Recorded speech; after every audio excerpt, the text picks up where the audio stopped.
ស្ដាប់លោកតានិយាយពីរថយន្តឬថារថយន្តអាមេរិកល្អជាងរថយន្តចិនតើរថយន្តអាមេរិកគេប្រើ motor កម្ដៅអ្វីខ្ញុំអត់ដឹងពិតប្រាកដទេហើយខ្ញុំអត់និយាយថារថយន្តអាមេរិកល្អជាងរថយន្តចិនទេខ្ញុំអត់និយាយអញ្ចឹងទេ Shadow ស្ដាប់ខ្ញុំខុសណាចៅតានិយាយថាចិនចេះផលិតរថយន្តបានល្អក៏ប៉ុន្តែដោយមានជំនឿថាទីផ្សារអាចបោកពូតបានដូច្នេះហើយចិនក៏សុខចិត្តផលិតរថយន្តដែលលក់ថោកមុនហើយការថែទាំជួសជុលថ្លៃមូលហេតុនេះហើយប្រទេសណាដែលឲ្យរថយន្តចិនចូលត្រូវមានក្រិតក្រមវិន័យរថយន្តឲ្យបានច្បាស់លាស់និងពិនិត្យមើលការធានារ៉ាប់រងរថយន្ត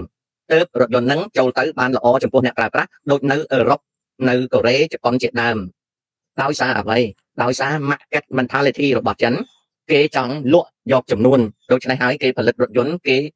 ផ្ដល់ subsidy ឲ្យរថយន្តរបស់គេលក់យ៉ាងថោកជាទីបំផុតនៅពេលដែលថ្លៃថែទាំនិងគ្រឿងបន្លាស់វាថ្លៃហើយការធានារ៉ាប់រងគឺធ្វើចោះតាមទីផ្សារតម្រូវមានអ្នកខ្លះយកទៅបកស្រាយថាខ្ញុំគិតថារថយន្តចិនមិនល្អអានឹងពេលរួមទេរថយន្តចិនល្អឲ្យតែធ្វើតាមក្រិតក្រមច្បាប់ក៏ប៉ុន្តែនៅក្នុង market mentality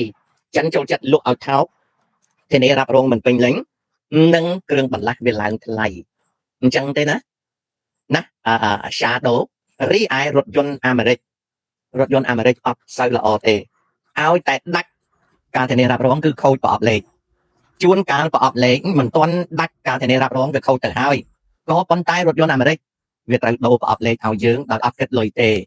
បើប្រអប់លេខនោះវានៅក្នុង warranty រីឯបំណែកនានានៃរថយន្តអាមេរិកមិនល្អទេតែបើវាខូចនៅក្នុង warranty វារ៉ាប់រងត្រឹមត្រូវវា recall ត្រឹមត្រូវរថយន្តអាមេរិកទិញហើយលក់វិញមិនបានថ្លៃទេហើយរថយន្តជប៉ុនវាធន់មាំ warranty វាត្រឹមត្រូវហើយពេលលក់ទៅវិញវាបានតម្លៃរថយន្តកូរ៉េវាតស៊ូការពារទីផ្សារវាដោយ warranty 10ឆ្នាំទោះបីរថយន្តវាមានបញ្ហាក៏ដោយក៏រថយន្តវាការ៉ង់ទីវាធានារ៉ាប់រង10ឆ្នាំធ្វើឲ្យប្រជាជនអាមេរិកអាចប្រើបានស្ដាប់តើនេះ Shadow ច្បាស់ហើយនៅកូនច្បាស់ហើយនៅ